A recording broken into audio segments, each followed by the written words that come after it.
Student first Bangladesh first স্লোগানে বৈষম্যবিরোধী ছাত্র আন্দোলন প্ল্যাটফর্ম থেকে বেরিয়ে নতুন ছাত্র সংগঠন করতে যাচ্ছেন জুলাই গণ অভ্যুত্থানে নেতৃত্ব দানকারী ছাত্রদের একটি অংশ। সংগঠনটি বৈষম্যবিরোধী ছাত্র আন্দোলনের বাইরে এসে নিজেদের কর্মসূচি অনুযায়ী সংগঠন পরিচালনা করবে। সংগঠনটির উদ্যোক্তাদের সঙ্গে কথা বলে জানা গেছে, আগামী ২০ ফেব্রুয়ারি সংগঠনের আত্মপ্রকাশের তারিখ নির্ধারণ করা হয়েছে। এদিন সংগঠনের নাম ও কেন্দ্রীয় এবং ঢাকা বিশ্ববিদ্যালয় শাখার কমিটি ঘোষণা করা হবে।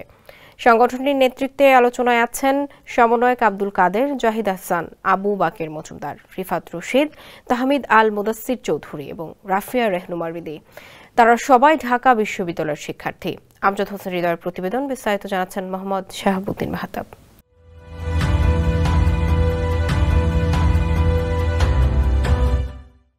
নতুন রাজনৈতিক দল ঘোষণার আগে ছাত্র সংগঠন ঘোষণার ইঙ্গিত দিয়েছিলেন নাগরিক কমিটির নেতারা। সে অনুযায়ী তাদের পরামর্শেই গঠিত হচ্ছে এই সংগঠন। সরাসরি সামনে না এলেও উপদেষ্টা নাহিদ ইসলাম এবং আসিফ মাহমুদের সরাসরি সমর্থন রয়েছে নতুন ছাত্র সংগঠন প্রতিষ্ঠায়।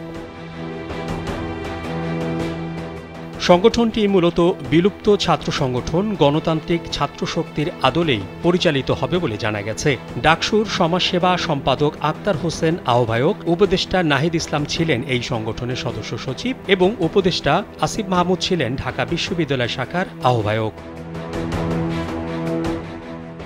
জুলাই গণ অভ্যুত্থানের পর গত বছরের ১৪ সেপ্টেম্বর গণতান্ত্রিক ছাত্রশক্তি বিলুপ্ত করা হয়। তারা কোনো লেজুর ভিত্তিক রাজনীতি চর্চা না করে স্বতন্ত্র ছাত্র সংগঠনের ঘোষণা দিয়েছিলেন। নতুন ছাত্র সংগঠনও গঠিত হচ্ছে একই ধারায়। বৈষম্যবিরোধী ছাত্র আন্দোলনের সমন্বয়ক আব্দুল কাদের কালবেলাকে বলেন, যারা এই সংগঠনের সদস্য হবেন কিংবা পদ পাবেন তারা বৈষম্যবিরোধী ছাত্র আন্দোলন থেকে পদত্যাগ করবেন। সহ সমন্বয়ক আবু সাইদ কালবেলাকে বলেন, ছাত্র জনতার জুলাই আগস্ট অভ্যুত্থানের মাধ্যমে বাংলাদেশের মানুষ যে নতুন রাজনৈতিক বন্দোবস্ত বাস্তবায়নে স্বপ্ন দেখছে এবং যে রাজনৈতিক সংস্কারের কথা বলা হচ্ছে তা বাস্তবায়নের উদ্দেশ্যে সামনে রেখে আমাদের এই উদ্যোগ। মোহাম্মদ শাহাবুদ্দিন মাহতাব, কালবেলা।